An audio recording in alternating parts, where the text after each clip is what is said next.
Today, we'll be getting groovy with Avicii. Tim Bergling was born in Stockholm on September 8, 1989, to Claes Bergling, a supply executive, and Key Linden, an actress, along with three brothers. Tim was shy and introverted in his early years of life, which resulted in bullying, as well as getting acne, but of course that was going to happen. With all of that shenanigans, he retreated back to music. By the time he was 8 years old, he began experimenting with the keyboard and had a mixer set up in his bedroom.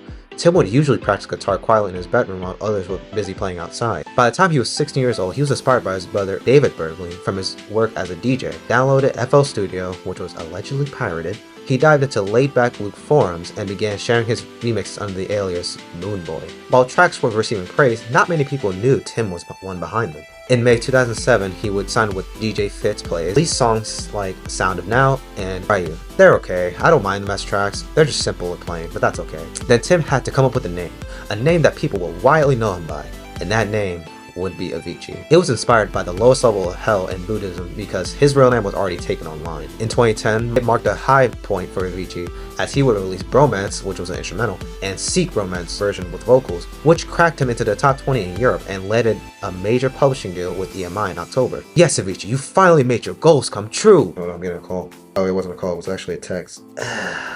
I was told that he actually gets more successful from here. In November 2011, Levels would be released. And when I tell you this song became such an anthem for EDM at the time and still to this day, I am not kidding.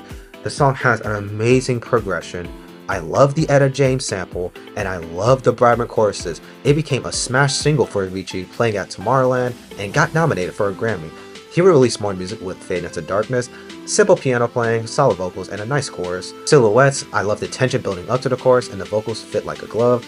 And I Could Be the One with Nicky Romero, which has possibly the biggest beat drop Avicii has put out so far.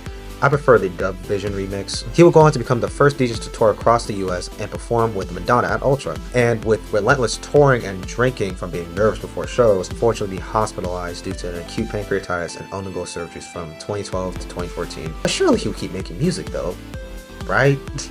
Well, yeah, but around that time, yes, he still would. Avicii would then do something that would separate him from a lot of artists in the EDM world. Not feeling a ton of enchantment from the sound of EDM in 2012 and 2013, he would look towards genres like folk, bluegrass, country, soul, and elements from his 2012 festival sets. While he dropped I Could Be the One, he also previewed some songs from the upcoming debut album. Avicii would debut his song Wake Me Up with a live acoustic version. I understand a lot of people look back at that time as like a genius move. However, it was met with some backlash as people just did not see his vision at the time, as people was wondering, oh, why didn't he do the normal EDM stuff that he's normally known for now? Like this actually like crushed him for a little while, but he would work on this album. And what album would that be? You're in for a wild ride, because this album was one hell of a treat when it dropped. Because on June 13th, 2013, True would be released. And my god, what an album drop it was. The lead single, Wake Me Up with Owl Black, became a huge hit for Avicii, debuting at number 5 on the Billboard Hot 200. I love the chorus. Ella Black's vocals are great. The acoustic guitar drive of this track will mark Avicii's style. Genre blending, which is the whole style of the album itself.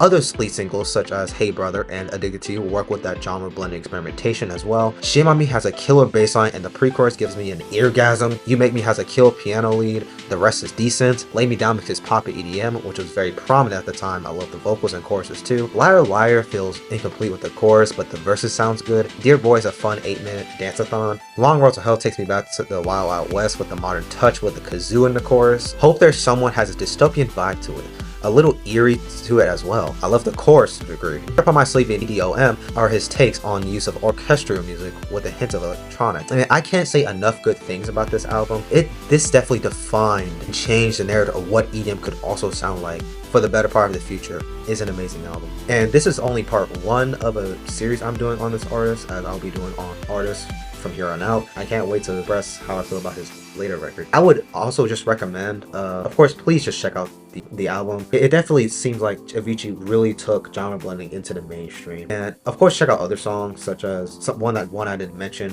was My Feelings for You. What's another one? Oh, Alcoholic, Seek Bromance, and I Could Be the One. And if there's anything I may have missed or may have informed about, I would love to know it in the comments. Please follow my Instagram and TikTok, and I'll see y'all later.